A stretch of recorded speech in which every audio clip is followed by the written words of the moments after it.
यहाँ हम सब मुसाफिर हैं, वहीं आखिर ठिकाना।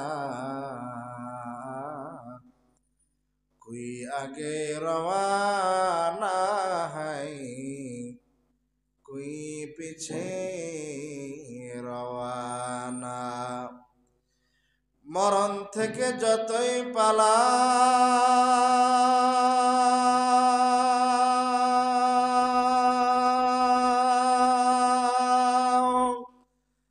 মরণ তোমায় লইবে গিরি।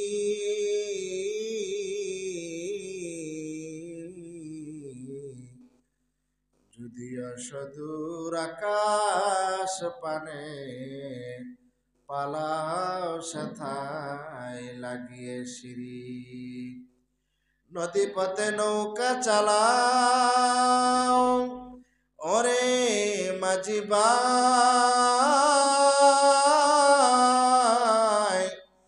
বেলা ডুবার আগে আমিও পার হতে চাই। ডুবে গেলে বেলার আর উঠে না, ভেঙে গেলে মেলার আর জমে না। লা ইলাহা ইল্লাল্লাহ, লা ইলাহা ইল্লাল্লাহ,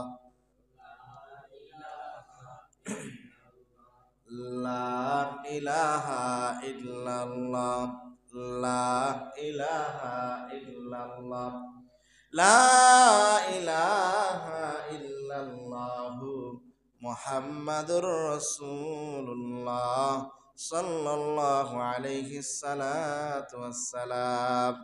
মুআজ্জাজ মুকাররম কাবিল ইহতিরাম সম্মানিত মুসল্লিয়ানে কেরাম, মুরব্বিয়ানে ইজাম, মহান আল্লাহ রব্বুল আলামিনের দরবারে অসংখ্য অগণিত শুকরিয়া আদায় করি যে মহান রব্বুল আলামিন ফিতনা ফাসাদের জমানায় দুনিয়ার সমস্ত ঝামেলা থেকে ফারিগ করে মহান আল্লাহ রব্বুল আলামিন তার মহান হুকুম জুমার সালাত আদায় করার জন্য আমাদেরকে মসজিদের মধ্যে নিয়ে আসছেন। ইতিমধ্যে কিছু দিনই কথাবার্তা বলার এবং শোনার তৌফিক দিয়েছেন। এই জন্য মহান রব্বে কারীমের দরবার অন্তর থেকে শুকরিয়া আদায় করে আলহামদুলিল্লাহ। সমাজের মধ্যে 100 জন মানুষ থাকলে 100 জনের 100 জনই দাবি করে আমি ঈমানদার। সমাজের মধ্যে একজন মানুষের 3টা ছেলে থাকলে 3 জন যদি 3 রাষ্ট্রে থাকে, এই ব্যক্তিটা মনে করে আমি সাকসেস। জোরে বলেন ঠিক কিনা? হ্যাঁ, যদি 2টা মেয়ে থাকে, 2টা মেয়ে যদি ভালো ভার্সিটিতে বা কোনো ভালো প্রতিষ্ঠানে, কোনো ব্যাংক বা কোনো এরকম ভার্সিটির মধ্যে এরকম ভাবে ভালো চাকরি করে এবং মেয়ের জামাইরা খুব ভালো প্রতিষ্ঠিত, ওই লোকটা দেখবেন বলে মাঝে মাঝে হুজুর আমার আর কোনো টেনশন নাই। আমার কি নাই? টেনশন নাই। কারণ ছেলে 3টারে 3 রাষ্ট্রে পাঠাইছি, মেয়ে 2টা বড় বড় বিশ্ববিদ্যালয়ে চাকরি করে, মেয়ের জামাইরা অনেক প্রতিষ্ঠিত। আমার আর কোনো চিন্তা নাই, আমার আর কি নাই? চিন্তা নাই। অথচ এই কথাটা উনি বলছে সরল মনেই বলছে। যদি বুঝতো তাহলে এই কথাটা বলতো না। আল্লাহ তাআলা পবিত্র কোরআনে কারিমের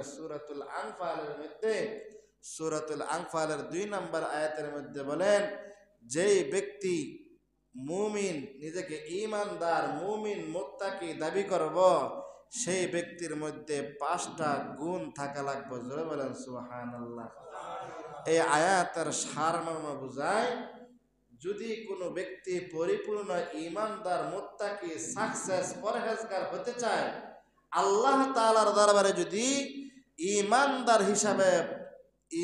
হিসাবে পরিচিত লাভ করতে চায়, তাহলে এই ব্যক্তির গুণাগুণ দরকার 5টা। কয়টা?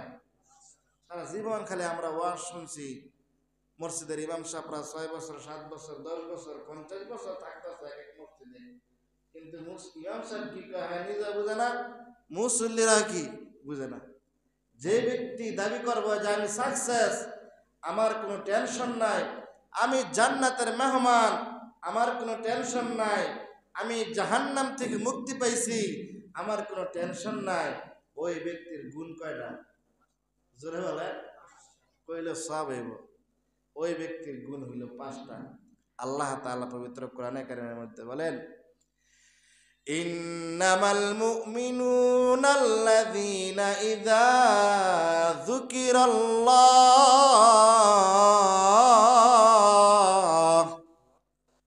ওয়াজিলাত কুলুবুহুম। আল্লাহ তাআলা এই আয়াতের মধ্যে বলেন, মুমিনের গুণ হলো 5টা, মুমিনের সিফাত হলো 5টা। যারা এই 5টা গুণে গুণান্বিত হবে, যারা এই 5টা সিফাতের অধিকারী হবে, এই 5টা সিফাতের গুণে গুণান্বিত হওয়ার পরে আল্লাহ রাব্বুল আলামিন তাকে তিনটা পুরস্কার দিবেন। জোরে বলেন সুবহানাল্লাহ। 1 নাম্বার গুণ, মুমিনের 1 নাম্বার গুণ হলো ইন্নামাল মুমিনুনাল্লাযীনা ইযা যুকিরাল্লাহ। মুমিনের সামনে যখন আল্লাহ তাআলার নাম নেওয়া হবে, আল্লাহ তাআলার কথা বলা হবে, আল্লাহর নাম নেওয়া হবে, ওয়াজিলাত কুলুবুহুম, তার অন্তরের মধ্যে একটা ভালোবাসার ভয় আসবে। ওয়াজিলাত কুলুবুহুম, এই জায়গার মধ্যে আল্লাহ তাআলা লা খফাত বলে নাই, তাখাফ বলে নাই, আল্লাহ তাআলা বলছেন ওয়াজিলাত কুলুবুহুম। অর্থাৎ মুমিনের সামনে যদি আল্লাহর নাম নেওয়া হয়, মুমিনের সামনে যদি আল্লাহ তাআলার কথা তুলে ধরা হয়, মুমিনের সামনে যদি জান্নাত জাহান্নামের কথা তুলে ধরা হয়, এই মুমিনের অন্তরের মধ্যে সামান্য পরিমাণে একটা ভয় আসবে। জোরে বলেন সুবহানাল্লাহ। মুমিনের অন্তরের মধ্যে আল্লাহর নাম নেওয়ার সাথে সাথে তার অন্তরের মধ্যে একটা ভয় চলে আসবে। যদি তার অন্তরের মধ্যে যখনই আল্লাহ তাআলার নাম নেওয়া হয়, যখনই আল্লাহ তাআলার নাম নেওয়া হয়, যখনই আল্লাহ তাআলার গুণাগুণ বলা হয়, আল্লাহ তাআলার সিফাতগুলা তার সামনে তুলে ধরা হয়, তখনই তার অন্তরের মধ্যে একটু জান্নাতের আশা আসবে, একটু জাহান্নামের ভয় আসবে। যদি আসে তাহলে বোঝা গেল তার অন্তরের মধ্যে 5টা গুণের 1 নাম্বার গুণ আছে। জোরে বলেন সুবহানাল্লাহ। এলো মুমিনের গুণ।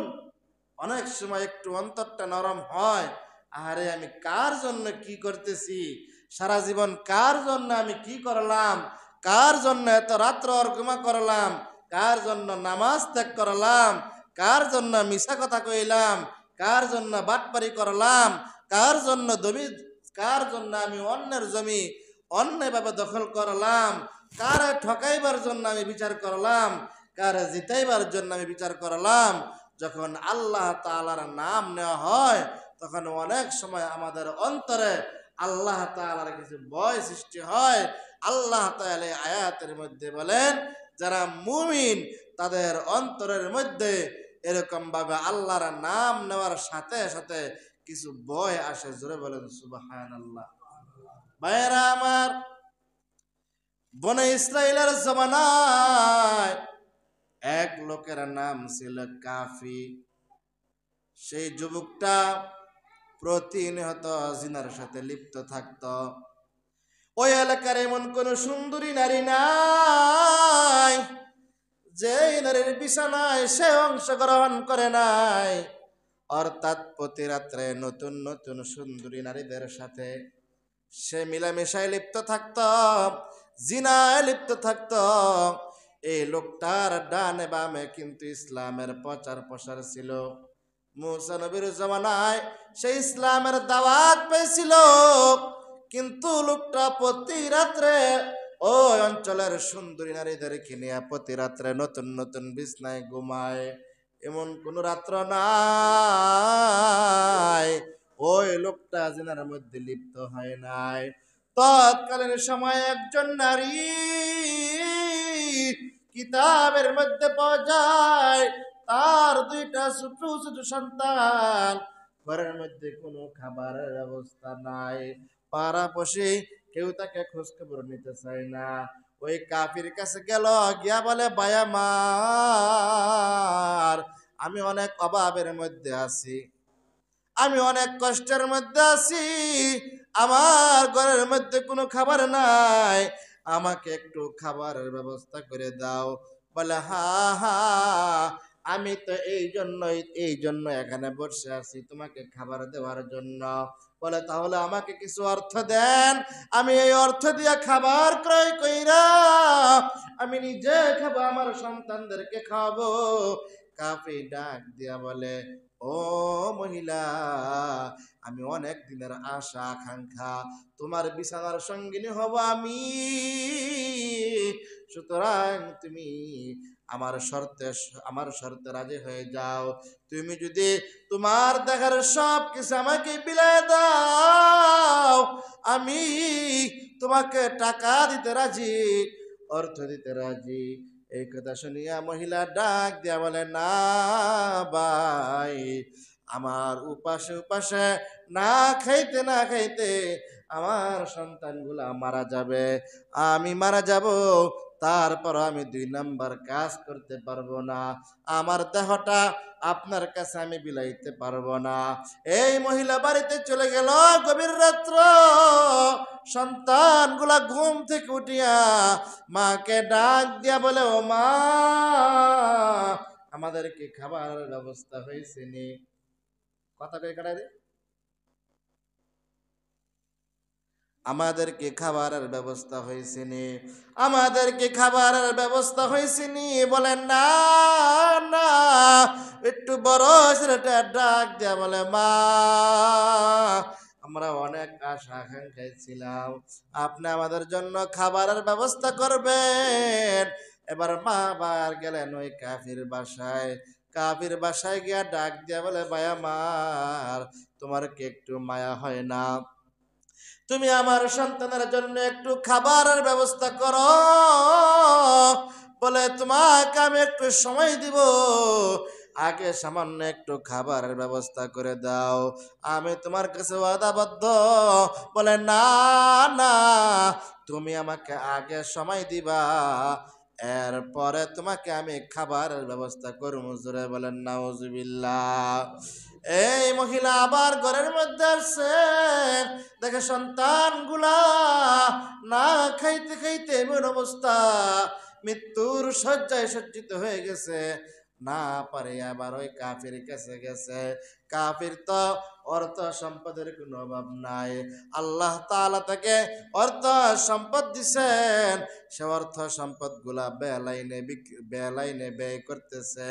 ভাইয়েরা আমার, এবার কাফিকে ডাক দেয়া বলে, ভাই আমার, একটু সময় দাও, আমি চিন্তা ফিকির করিয়া তোমার সাথে আমি বিছনার মধ্যে যাব, একটু খাবারের ব্যবস্থা করে দাও।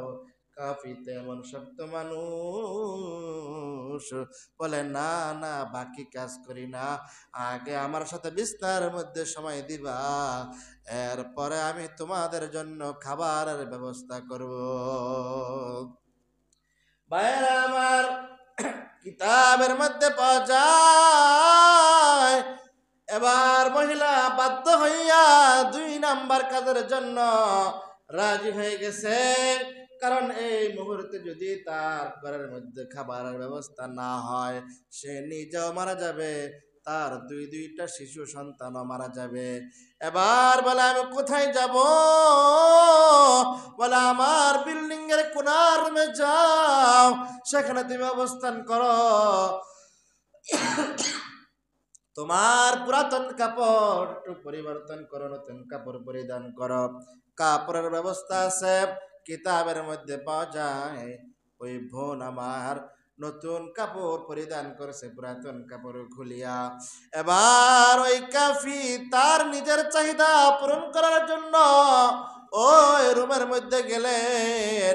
রুমের মধ্যে গিয়ে দেখে ওই বোন যুবতী, বোনের ঘা দিয়া অজরে ঘাম পড়তেছে, শরীরের প্রত্যেকটা পশমের গুড়া দিয়া ঘাম ঝরতেছে, আর কেমন জানি কাঁপাকাঁপি করতেছে, কেমন জানি এরকম ভাবে হাউমাউ করে শিশু বাচ্চার মতো কান্নাকাটি করতেছে।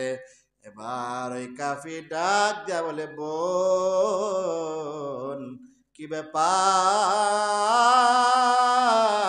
তোমার গা দিয়া কেন ঘাম পড়তেছে, তোমার চোখ দিয়া কেন পানি ঝরতেছে, তুমি কেন হাউমাউ করে কান্নাকাটি করতেছ? এই যুবতী বোন ডাক দিয়া বলে, কাফি আজকে আমি অভাবের কারণে কবিরা গুনার মধ্যে আমি লিপ্ত হইতেছি। ও কাফি